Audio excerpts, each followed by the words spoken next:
I'm Janet Grauberg. I am one of the hosts for this session today on love in professional practice. We'll also be hearing from Gabriel Eichsteller from FEMPRA, who will be talking through the ideas of love and what young people think about it, and how the different love languages. We'll be hearing from Gabriel next, and we'll also be having a video from a colleague from who works with the National House Project, and he's going to be talking about how he, as an individual, thinks and talks about love in his own work with young people leaving care. This session 5, is the 5th of a webinar series, and just a bit of background, which is that the idea for this webinar series and the resources that accompany it was that Gabriel from FEMPRA, the team from the National Leaving Care Benchmarking Forum, and I ran a peer learning program for people working in care leaving teams in local authorities, and for charities working with young people leaving care in 23-24. And the idea of that peer learning program was to help those teams develop their relational practice in practice. So it wasn't about the theory, it was about supporting them actually changing the way they worked on a day-to-day basis to work more relationally. Although I say it's not about the theory, actually we generated quite a lot of learning, case studies and resources that we thought it would be great to share with others. And so we're sharing those online and via these webinars. And the objective of the webinars is to introduce you to the resources in a relational way. So if you've got access to the chat, you'll see that Gabriel has just popped the link to the resources, a blog and lots of other links in the chat. But we decided, rather than just create a website where we dump everything, we would run these webinars, because there's nothing less relational than a website. So that's why we're doing this series of webinars, and you can go online. We'll post the link later to all the other webinars that that have happened and are due to happen, to help you think through all the different aspects of relational practice. But today's focus is going to be about love and why love matters in relational practice. So I'm going to hand over to Gabriel, who's going to be talking us through this topic. Thanks, Janet, and welcome. It's brilliant to see that so many of you have decided to join us to explore why love is important. I think the beautiful thing is that the term is being used much more within children's social care these days. Certainly comes up in national policy documents such as the independent reviews in Scotland and in England, and also features in the government responses to these, such as the Promise and Stable Homes Built on Love in England. And so that creates hopefully more opportunities for us all to explore how love shows up in relational practice with care experienced young people, why it might matter, and what it might mean from a professional perspective. We know that it's not an easy conversation to have, and that using the word love or talking about love can still feel a bit uncomfortable to many people, can feel a bit countercultural, but it's actually really important for the following reasons. Why does love matter? So first of all, as human beings, we have this inherent need to feel loved and to feel worthy of love. That counts for all of us as human beings. Particularly for children, young people, as they grow up, feeling loved is crucial for their emotional and social development. For children, young people who might have had adverse childhood experiences or have experienced trauma, love can support, enable, aid their recovery. So it's also important, particularly for those children, young people. It gives us within relationships, within relational practice, it ensures that relationships are humanizing, that we're not being transactional. And so it gives us that opportunity to really role model what does a good, loving, caring relationship look and feel like. And for all these reasons, love really matters in our view. And when you talk to young people, they will tell you that love means a lot to them. The evidence framework for the independent care review in Scotland kind of has a whole section on love, and it's kind of drawn together some of the things that young people say is for them about love. So that's things like being cared for, feeling listened to, talked to, not feeling judged, being given time, being trusted and believed in, being supported and stuck by when times are hard, feeling safe and kept from harm, having physical affection, touch, warmth and hugs, and feeling a sense of belonging. And so that's critical for them. And one of the beautiful quotes in that document is this one from a young person who said that this person believes in me completely, always there for me. Don't get to see her often, but I know that she loves me. I trust her with everything. She's my rock and has never judged me. Stood by me even in my darkest memories. She taught me how to trust again, continually reminds me of how strong I am and gives me hope. Regardless of what happens, I know I'll get through it. She loves me, and it's the best feeling in the world. And I think that just says so much about just why love is really important and the transformative impact it can have. From a professional perspective, there's also the argument to be made that love is about the kind of ethic that we carry with us. And that it's important to reclaim that concept. As Bell Hooks, an American scholar and activist, wrote, we need to reclaim the concept of love, not as an abstract, all-embracing fantasy, but as a set of ethics, principles, values, and behaviors. A love that is justice in action. And it speaks to that bit about to love is to act. It's not just about that sentimental feeling that we might have. It's not romantic in that respect. It's about the action. It's about how do we demonstrate love. Now, one concept that can kind of help with that understanding is called the 5 love languages. It's a well-known framework to really understand how, as human beings, we communicate love. And the fundamental idea is basically that people express and receive love in different ways. And that when we understand these different love languages in which people communicate, we can actually improve relationships. So whilst that model has been developed for and is predominantly used in couples therapy, it's actually applicable to any relational context. So arguably it can also help us both to understand how we show and receive love, and also how we recognize how others might express and interpret what we say or do as love.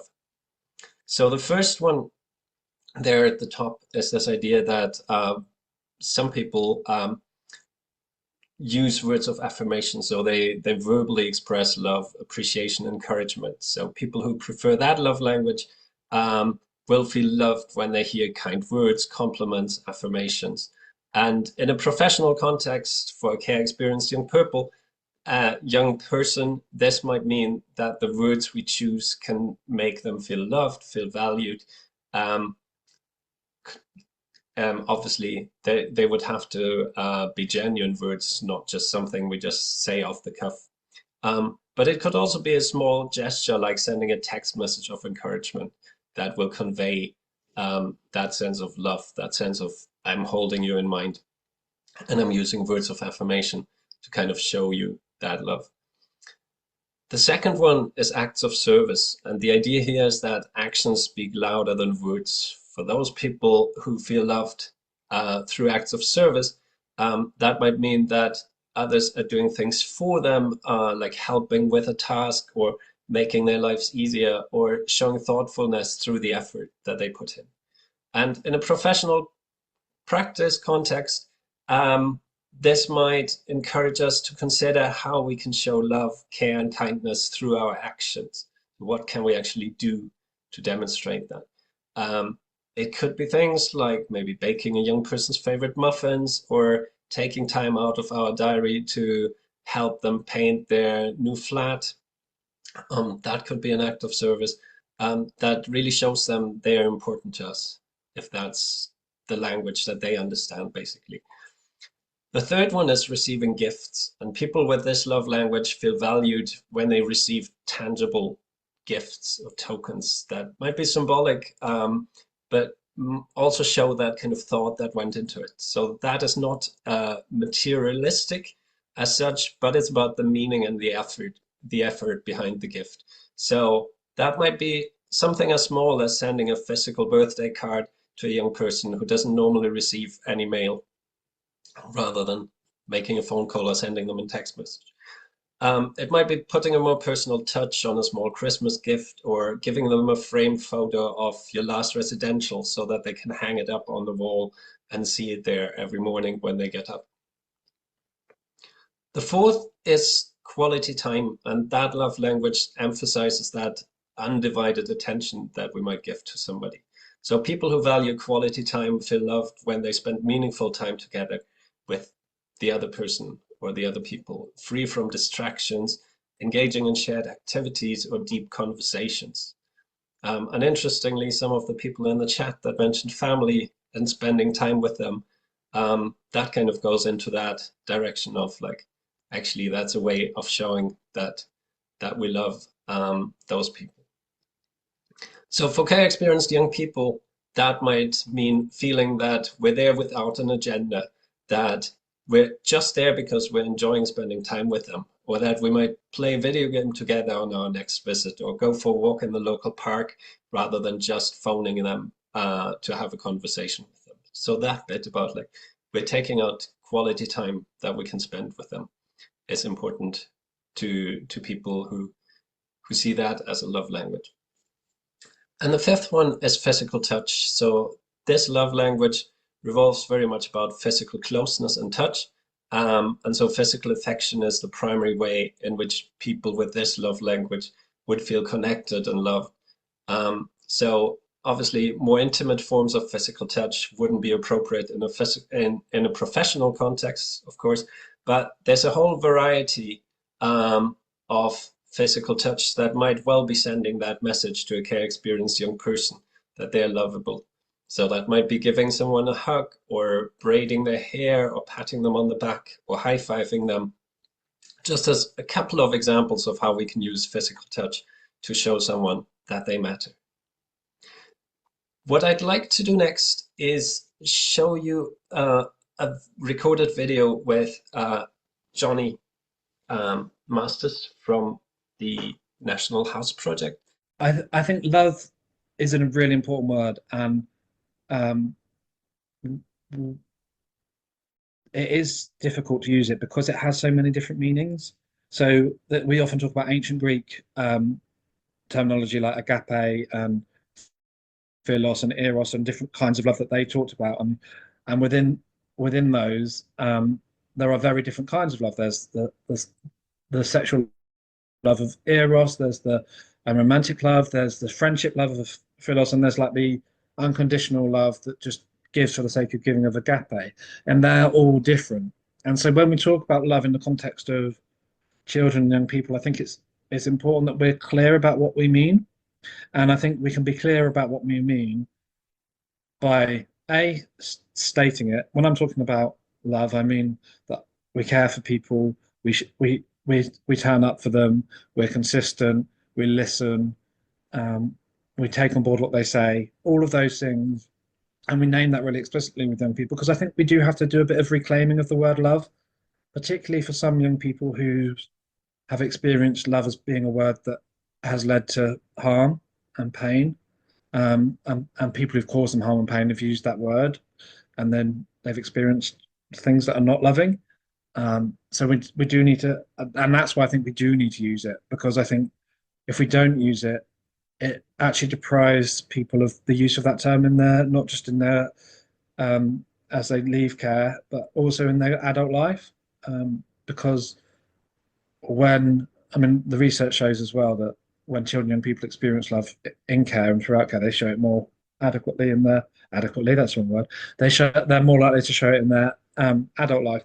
And I think when we reclaim that word and use that word, that gives permission and makes it easier to do that, because you're not, as a young person, you're not making connections that are abstract, going, oh, when someone asks me about love, this, and this is what I see.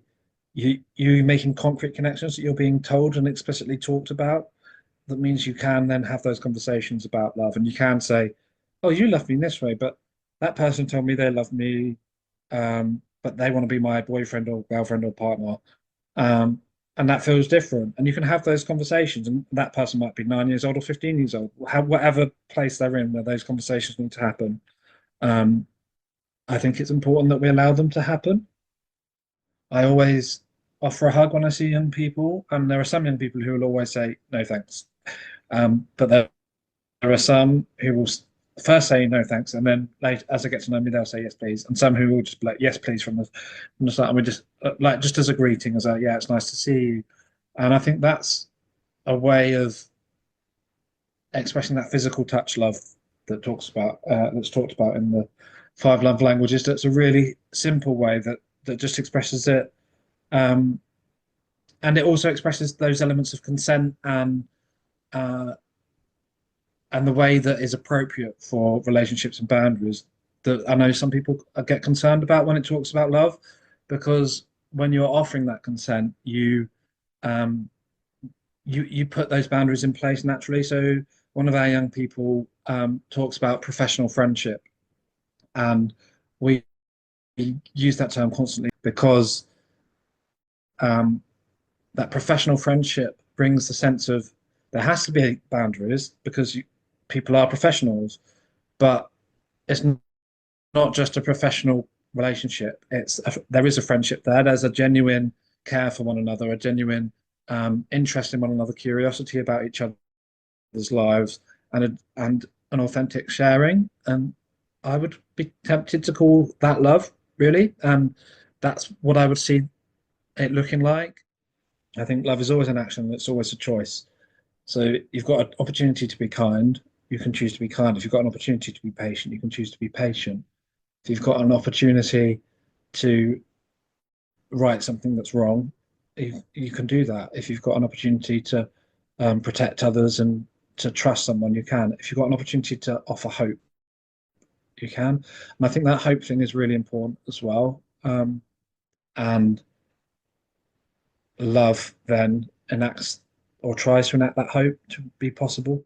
I think those 3 Ps are really important: the personal, professional, and private. And I think, is it for me or is it for them? So love is not self-seeking, it puts other people first.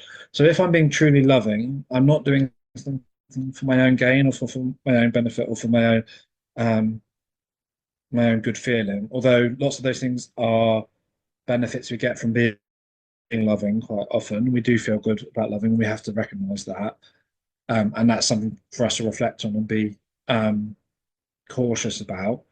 But actually, am I doing this for the young person? Is it for their benefit? How does it benefit them?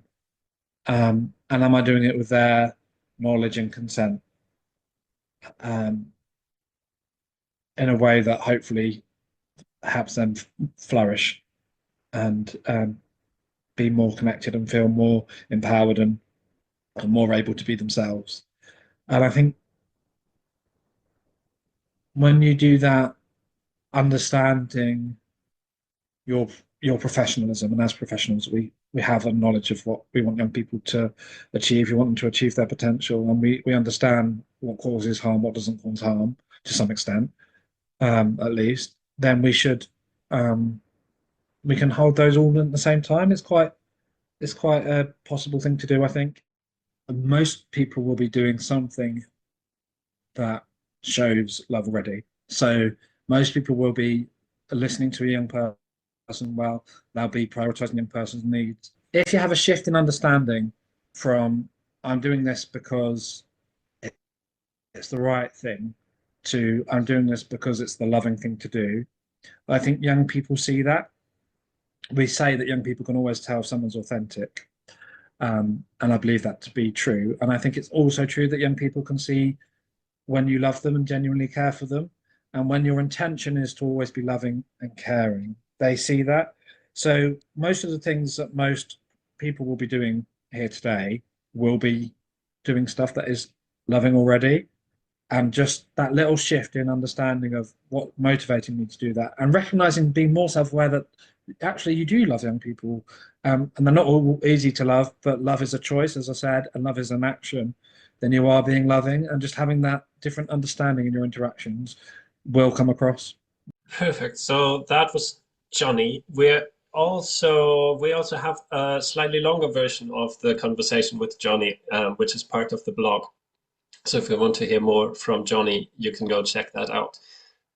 What we would like to do next is give you the opportunity to have a little chat with each other about how does love show up in your practice, and what are or could be the conversations about love in your team or your organization, or with a few of your colleagues. So Janet is going to invite you to join a breakout room in a moment, to just have a little, about 10 minutes or so, conversation. So what we'd like to do is just hear a little bit from you about your conversations in the breakout room. If you would be happy to share any nuggets from your conversation, please just write yes in the chat, and I will come to the first two people who would like to share anything. If you want to just kind of write a little bit about your conversation, give a little summary, you can also just put that in the chat, if we don't have time to come to you. But I'll go to Debbie first of all. Debbie, where are you? There you are. Yeah, that helps. Hi.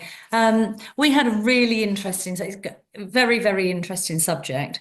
And I think the thing that the three of us felt that we would find challenging, we talked about the 5 love languages, found them really useful. And in fact, one of the group felt that, who's a therapist, felt that this would be great to take into family therapy, work with the family with the love languages.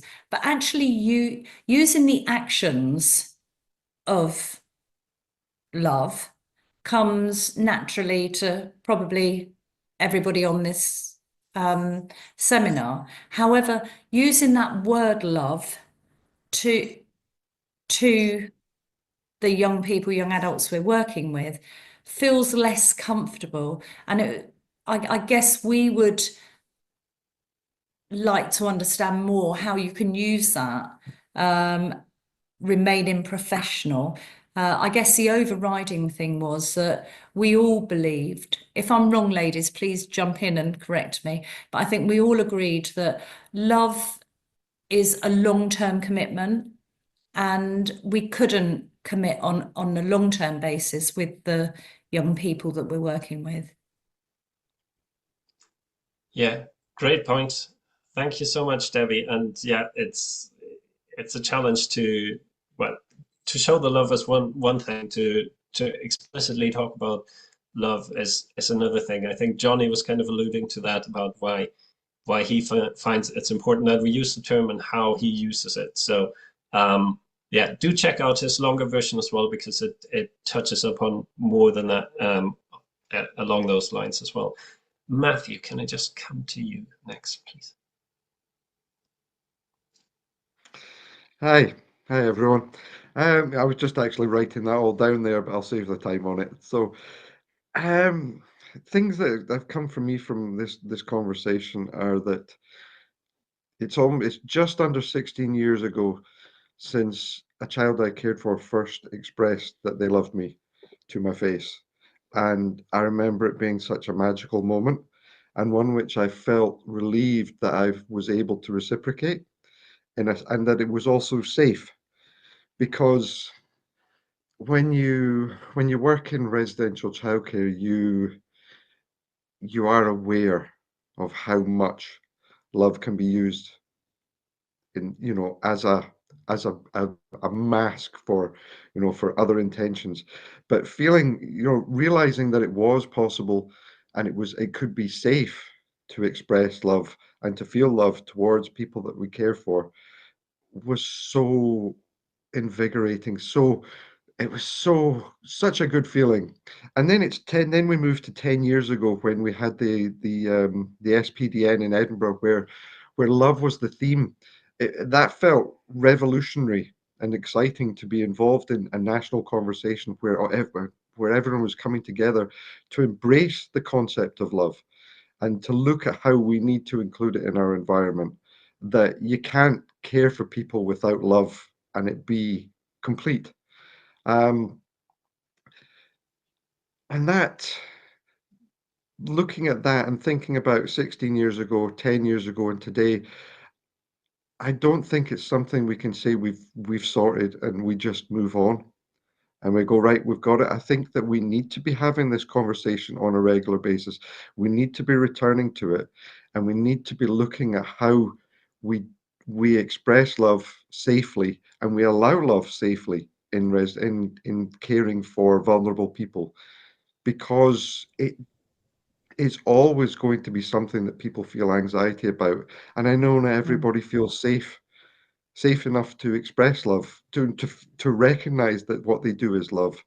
Um, so for me, I think this today is important, that we continue this conversation, because it's something that we can't just um, do once and then go, yep, we did it in Edinburgh, that's it, sorted. Now everyone, yes, I know that since then there have been lots of governmental initiatives that have included love, but we need to continue it, because love is the only solution.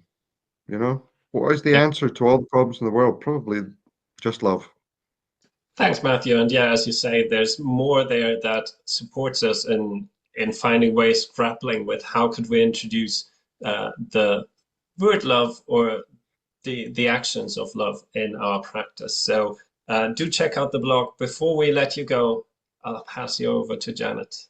Thank you very much. So I've just posted into the chat the link to the blog and the resources and the link for future webinars. But if you've got time to stay for one more minute, please just have a think about what action you're going to take as a result of today's session. Are you going to have a conversation with your team? Are you going to go for a walk around apart and reflect? Are you going to read up on what those 5 love languages mean and read the articles? You're going to watch the longer version of the video. If you want to share in the chat what your action is, please do, but it's mostly for you.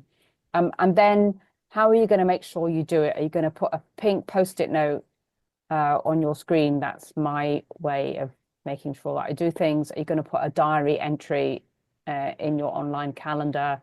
How are you going to make sure that you do the action you're taking? So again, please do post your action in the chat if you're willing to share. Thank you all for coming. It's now 1:46. Thank you all for coming. Thank you to Johnny for sharing and supporting us, and to everybody who's contributed, and to Gabriel for guiding us through. And on the screen are the last 2 of the series in the free lunchtime webinars. If you follow the link, you can also see the recordings of the previous 4 sessions. Thank you. Great to have you with us, and look forward to seeing you again soon.